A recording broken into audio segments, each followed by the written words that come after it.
Je sais que le système scolaire classique prépare l'enfant à intégrer un métier, la société plus tard. Est-ce que vous savez, dans ce type d'expérience, ce que deviennent les enfants après? Notre structure amène les enfants, premièrement, à vivre leur civilisation, donc dans leur environnement précis, mais aussi à découvrir leur histoire, c'est-à-dire l'histoire non seulement immédiate, celle de la Martinique, mais aussi l'histoire de leur civilisation ancestrale. Ce qui veut donc dire que ce n'est pas seulement un travail ce n'est pas de l'instruction, parce que c'est ça le problème avec l'éducation nationale, c'est qu'on apporte aux enfants de l'instruction pour justement entrer dans une professionnalisation. Devenir des acteurs. Devenir des acteurs de la vie sociale. Et c'est pas ça, enfin, c'est aussi ça notre projet, qu'ils deviennent des acteurs de la vie sociale, mais avec un bagage, c'est-à-dire qu'on leur donne une éducation. Ce n'est pas du tout de l'instruction, c'est-à-dire que c'est leur apporter des connaissances qui vont leur permettre aussi de se responsabiliser, mais aussi de se connaître eux-mêmes. Mais donc vous travaillez sur le contenu et sur la forme. Et la forme.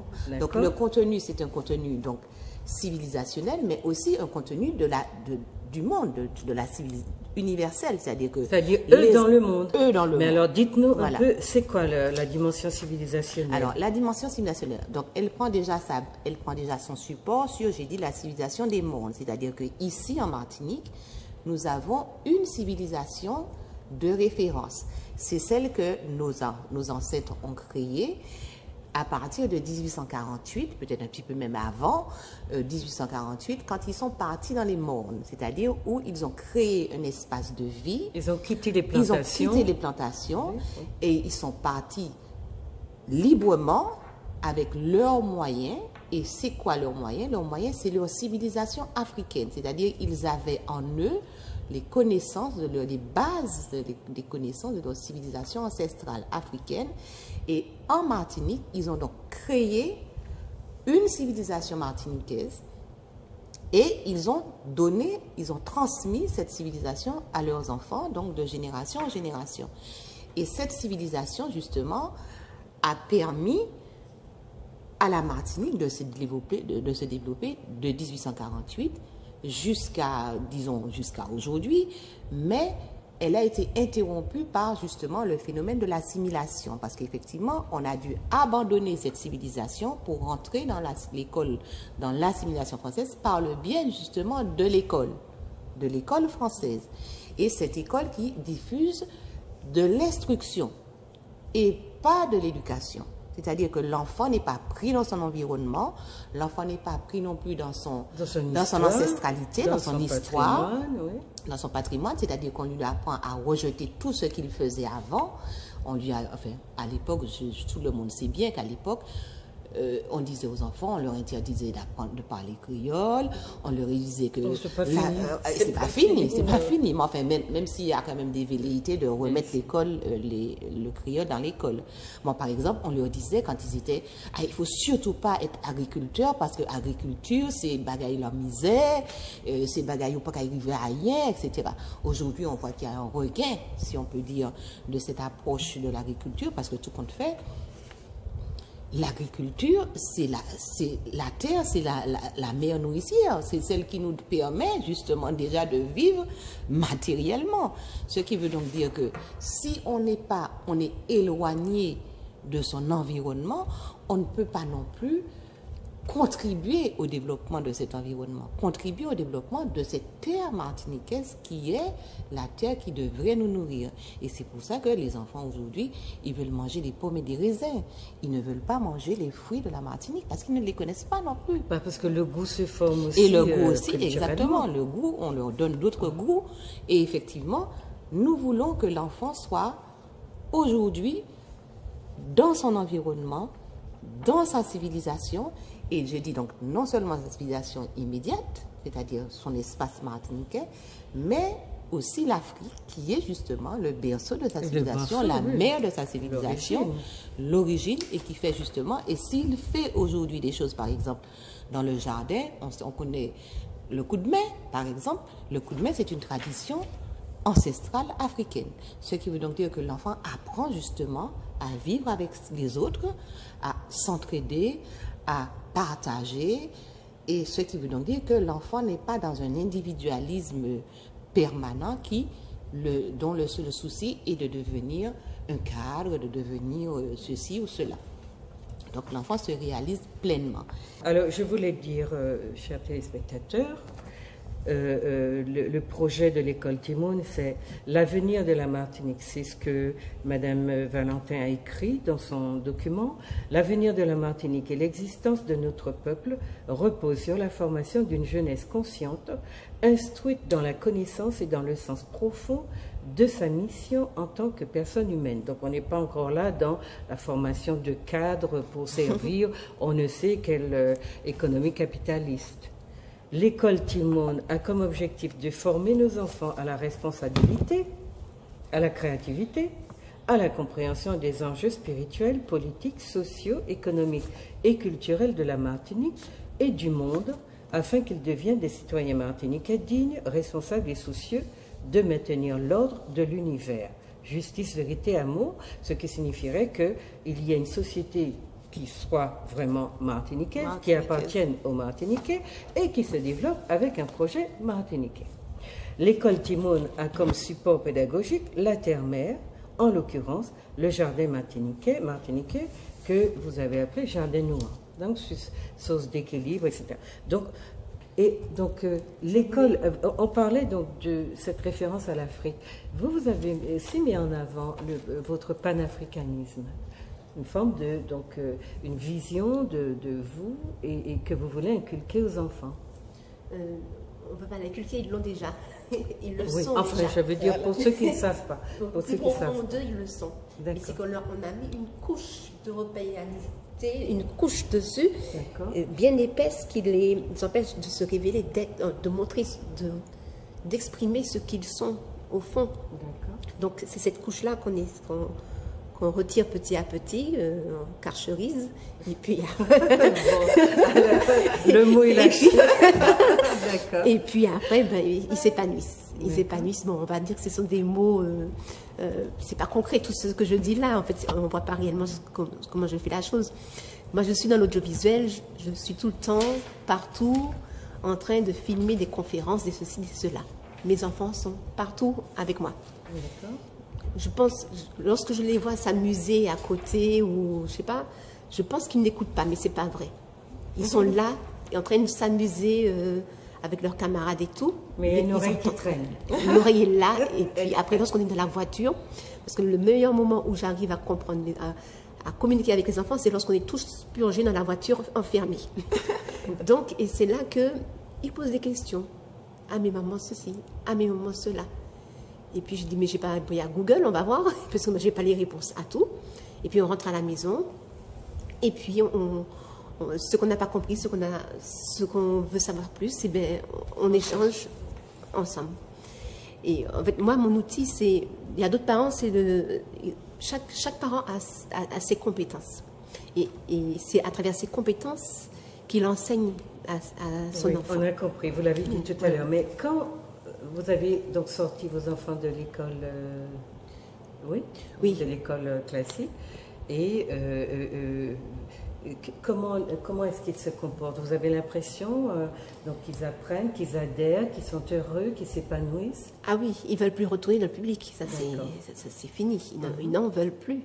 Et ils sont même en peine. Bon, je prends l'exemple d'une de leurs cousines qui disent ils sont pas à l'école, ils sont bêtes et tout.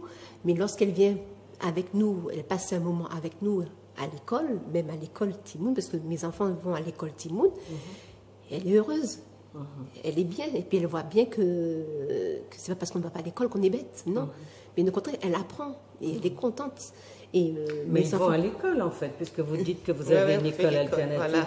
C'est ça l'ambiguïté, c'est qu'il ne faut pas que les gens continuent à penser que vos enfants ne vont pas à l'école, puisque vous leur proposez. Mais c'est l'image que les gens croient. Oui, mais l'école n'est pas au singulier, c'est bien ce que vous êtes en train de prouver. Parce que pour eux, en fait, l'école, c'est un endroit où on reste enfermé toute la journée. Oui, c'est ça. On est assis dans une classe. Et on est noté. Et on est noté. On est noté, jugé, puni, sanctionné. Moi, j'ai déjà eu un élève qui était venu à l'essai et qui, je l'entends dire, mais c'est même pas une école ici. Je dis quoi? Oui, mais c'est même pas une école ici. Mais c'est une maison. Et non, c'est pas une maison, c'est une école. Sauf que ils ont. Donc, il faut travailler aussi sur les représentations. Avec la cour enfants. de récréation, nous, notre cour de récréation, c'est un jardin. Donc, il y a de l'ombre, les enfants peuvent manger des mandarines, ils peuvent prendre des prunes de citerne, manger des prunes de citerne, on a des poules, on a des lapins. Et voilà, ça c'est notre cour de récréation. Sauf que eux, la cour classique, c'est la cour avec asphaltée, oui. Et c'est vrai que c'est pas. Non, mais on ne sort pas de ce genre d'image et de ce genre de construction. Donc l'éducation nationale a son modèle.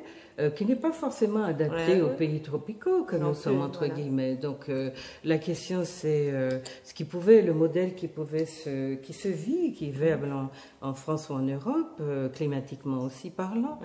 Voilà, il est transposé. Même en France, il y a des Montessori écoles où s'est mis à exister. C'est un jardin.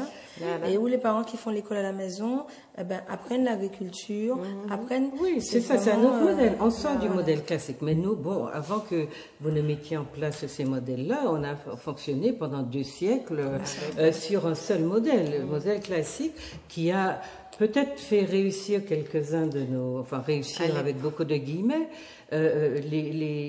parce qu'il s'agissait de former le personnel qui allait servir le système, surtout depuis la départementalisation, parce que avant les cadres venaient de France. Après la départementalisation de Madame Valentin a souligné l'importance peut-être un petit peu pénalisante qu'elle a eue dans l'évolution de notre société par rapport aux parents qui avaient des référents qui remontaient plus directement à l'Afrique et à des savoir-faire qui étaient plus directement rattachés à leur système culturel et civilisationnel. À partir de la départementalisation, on sort l'enfant de son contexte, on fait comme en Europe, et l'école n'est plus cette école que vous proposez du terrain, donc avec un contact de proximité, etc. C'est une école qui est déconnectée de tout.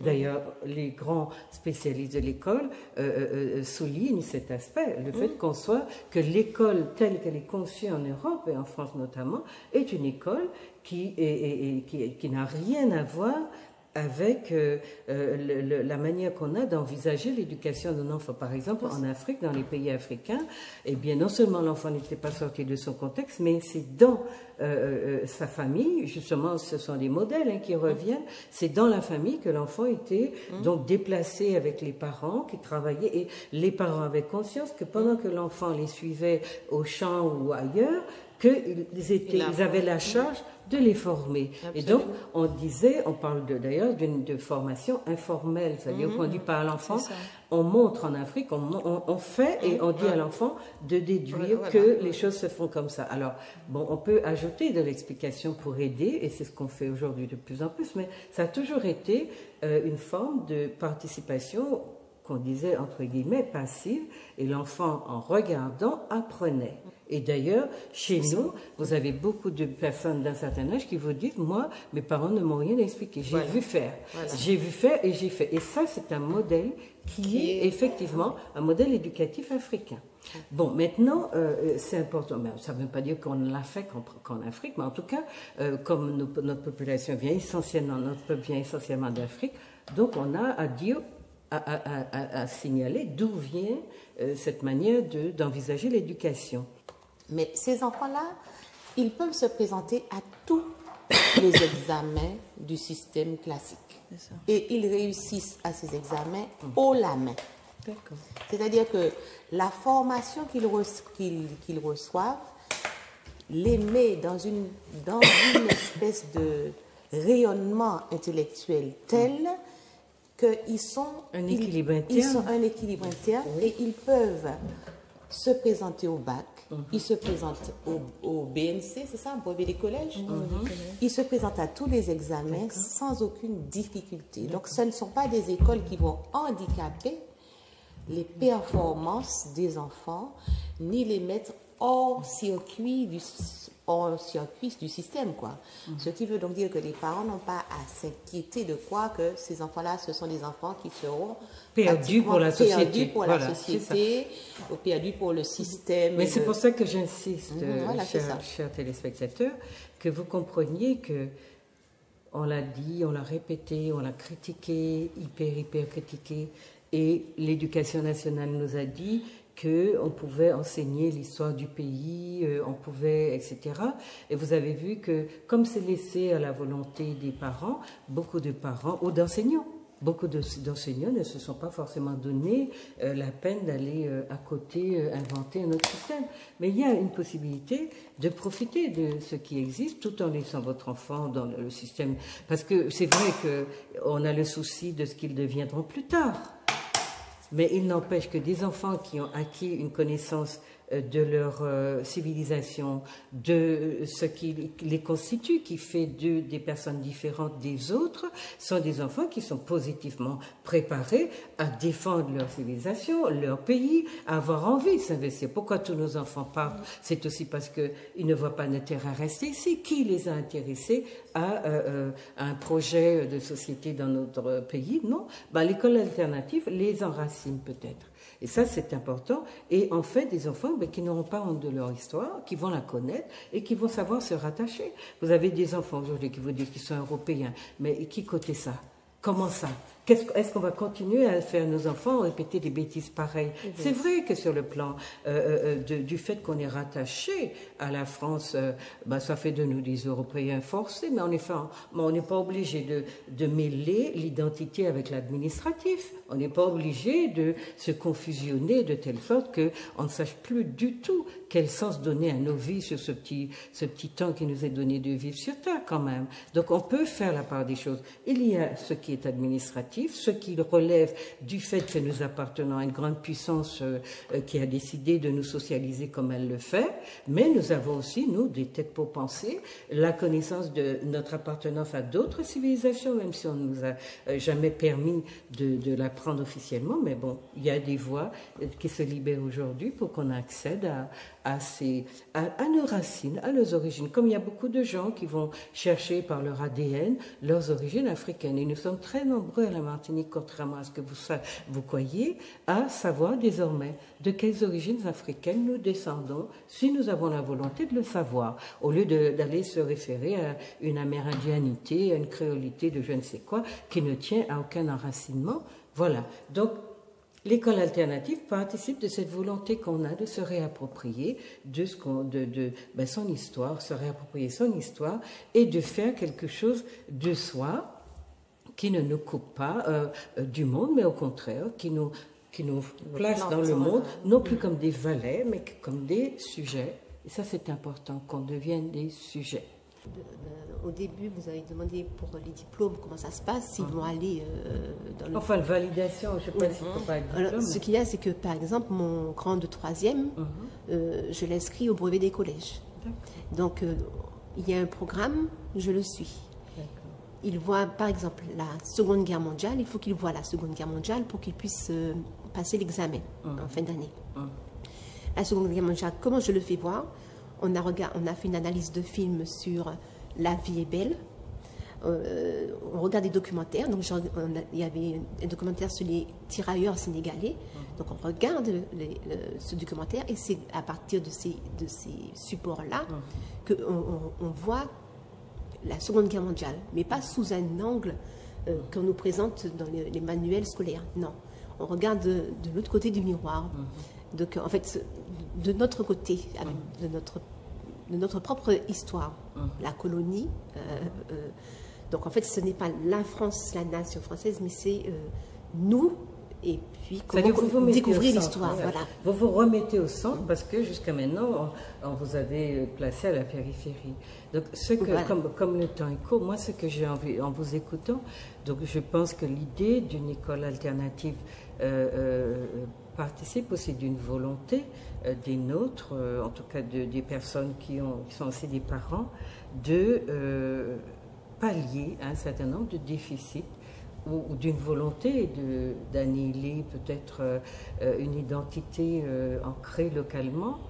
Donc c'est une volonté de faire exister, en tout cas de créer des enfants qui seront autrement enracinés et qui auront peut-être aussi la fierté d'exister en tant qu'être spécifique. Parce que l'assimilation ne peut pas être le projet de société qu'on nous propose, puisqu'on sait que ceux qui vous assimilent se perpétuent, mais ceux qu'on assimile sont détruits. Et il suffit, chers téléspectateurs, d'aller voir ce que signifie assimiler et vous allez comprendre, il y a assez d'écrits là-dessus, on a assez compris que même nos politiques, les partis qui avaient demandé l'assimilation, y compris Césaire, sont très vite revenus là-dessus parce que, par manque d'expérience, ils n'avaient pas compris que c'était une impasse et que cela nous détruisait. Donc il y a une volonté de nous faire exister en tant que groupe humain qui, bien que dominé, parce qu'on ne sort pas comme ça d'un statut de colonie pour devenir un pays. Vous voyez, d'ailleurs, ce sont les nôtres qui s'opposent le plus souvent à devenir des adultes qui prennent leurs responsabilités, puisqu'on demande à nos enfants, quand ils sont en âge de le faire, de prendre caillot, et puis nous, on décide que, non, on a besoin de papa et de maman, d'où qu'ils viennent, à quel qu'ils soient, toutes nos vies. Bon, il faut aussi résoudre ce paradoxe-là. L'une des choses auxquelles il faut accorder de l'importance, c'est vraiment, ou à laquelle, c'est vraiment le fait que pour rassurer nos parents, il faut qu'on lève cette sorte de... En tout cas, qu'on les soulage de cette espèce d'angoisse qui est que oui, ça m'intéresse, mais voilà, je dois le préparer. Mon travail, ma responsabilité, c'est de le préparer, préparer son avenir, qui n'est d'ailleurs pas souvent chez nous, de moins en moins. Ils ont peur de l'inconnu, et comme c'est nouveau pour eux, l'alternatif, et la peur, c'est vraiment la peur de l'inconnu. Parce que moi aussi, parmi mes enfants, j'ai des parents, souvent des papas, qui ont peur. Oui. Voilà. Oui, parce que comme je vous posais la question exprès, parce que je connais notre public, l'intérêt pour eux, c'est de se dire, ok, je veux bien essayer ça, mais voilà, ma culture, ma civilisation, jusqu'à aujourd'hui, on n'en a jamais eu besoin pour vivre. Voilà, c'est ça. Et pour beaucoup de parents, l'identité ou quelque chose qui rattache l'être humain à un sentiment fort de dignité n'est pas important. Parce que le système tel qu'il fonctionne vous fait mettre votre dignité sous vos pieds. Excusez-moi de l'expression, c'est créole. Enfin, ça nous a créé au Chicam, je dis. C'est donc la langue, notre langue, qu'on dit langue martiniquaise. Nous avons un chercheur qui nous a dit qu'elle s'appelle Ochikam. Il y a un autre chercheur qui nous a aussi proposé le terme de Ka. La langue K, d'accord? Donc, pour éviter de dire créole par-ci, par-là, etc. Maintenant, ce qui est important, c'est que beaucoup de nos parents considèrent que l'école telle qu'elle fonctionne, même quand on leur dira 1000 fois qu'elle est dans une œuvre de décervelage, parce que le contenu de l'école, d'ailleurs je le dis aussi aux petits Européens à qui j'ai enseigné, c'est une école de classe dominante. Et même les enfants blancs des classes défavorisées, ils ont pris en ça, comme on dit. Bourdieu nous a bien montré parce qu'il appelle la reproduction que, les enfants d'ouvriers continuent à être des ouvriers et ceux des cadres des classes favorisées continuent à être défavorisés. Des personnes favorisées, d'accord? Donc la reproduction, c'est cela aussi. Alors, prendre conscience de ce phénomène, ça ne veut pas dire que l'école décervelle tout le monde. Voilà. L'école décervelle les classes défavorisées et les groupes que nous sommes à la périphérie du système français.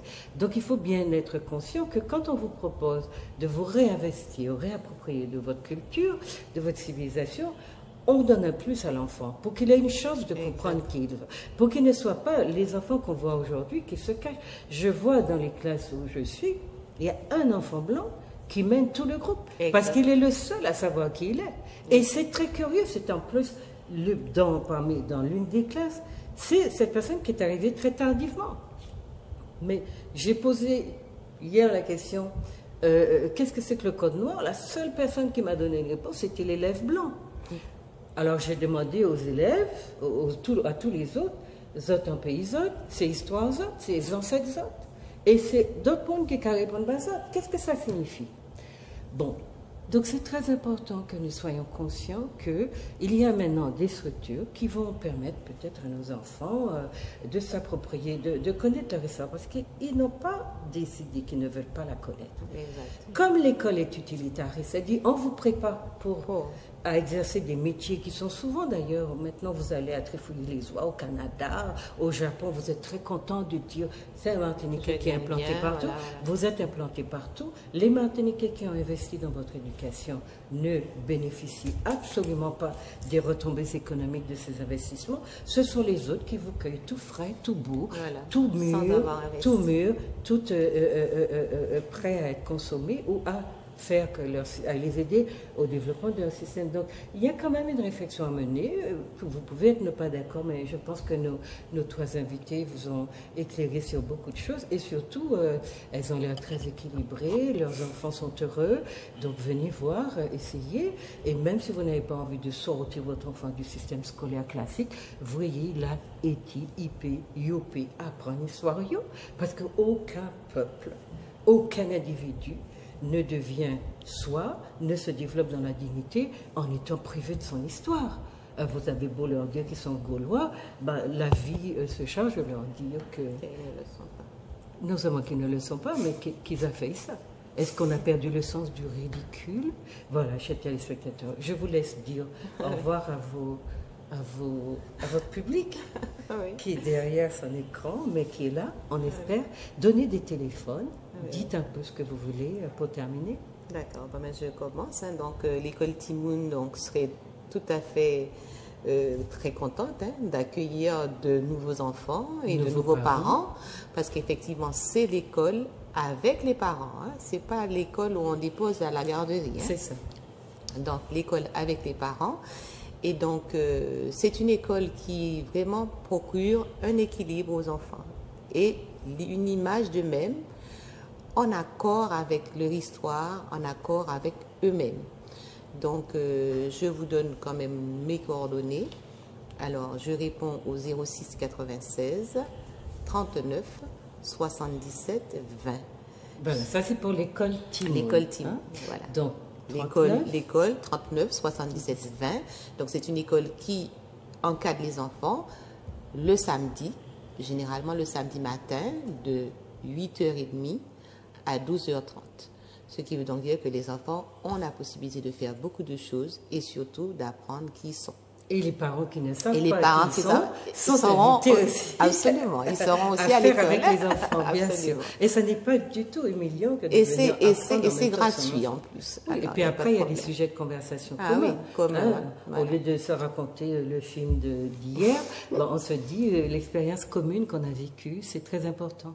Absolument. Et donc, qu'est-ce que nous dit l'école Montessori? Alors, l'école Montessori apprend à l'enfant à se connaître lui-même, à s'écouter, et à écouter, à savoir qui il est et à savoir ce qu'il veut devenir. Voilà. Vous avez un petit programme, je crois, bientôt? Ça n'est pas paru, je ne sais pas si on a la diapositive. Bientôt je fais une formation, donc, parce que sur la demande de beaucoup de parents qui font l'instruction en famille et d'autres parents qui ont envie de découvrir la pédagogie Montessori. Voilà, votre projet, donc. Voilà, qui est un art de vivre, en fait. C'est pas seulement que du matériel, c'est un art de vivre. Donc, à l'école, on fait par exemple de la sophrologie qui permet aux enfants de se découvrir, de mettre des mots sur leurs émotions et... D'accord. Voilà. Et puis tout ça sans stress, Voilà, c'est ça. Sans la pression qui font que le sentiment d'échec habite l'enfant. Et sans note aussi. Et il décroche souvent parce il croit qu'il ne va pas réussir. Voilà. Alors que là, il n'est pas... On lui redonne confiance en lui, en fait. Voilà, vous aviez un téléphone et j'ai vu que vous avez un programme de maths, etc. Oui. Donc c'est bientôt, en février 2018. Voilà. Okay. Donc c'est 06 96 89 22 26. 06 96 89 22 26. D'accord. Donc pour les gens qui veulent participer au programme. À la formation. Et vous invitez des parents à se mêler J'invite à des parents à venir, donc à inscrire leurs enfants aussi le mercredi. Oui, parce que c'est vrai que l'école a un coût parce qu'on n'a aucune aide. Donc ceux qui veulent profiter, le mercredi les vacances scolaires, voilà. Le mercredi les vacances scolaires. Vous êtes en autofinancement, si j'ai bien compris. Voilà, c'est ça, c'est les parents qui financent toutes les écoles, aussi Voilà, l'école qui autofinancement, oui, absolument. Et vous êtes en autofinancement également? Ah oui, bien sûr. Oui, Il n'y a pas de c'est subvention. gratuit, mais... Il n'y a pas de subvention, voilà. Alors dites-nous, qu'est-ce que nous dit l'école? Alors, la ferme école la du ferme prêcheur, école donc du avec prêcheur. la directrice Sarah Ounia, donc on peut la contacter au 06 96 25 01 44. Donc en fait, moi ce que je dis aux parents, la peur, il faut affronter la peur.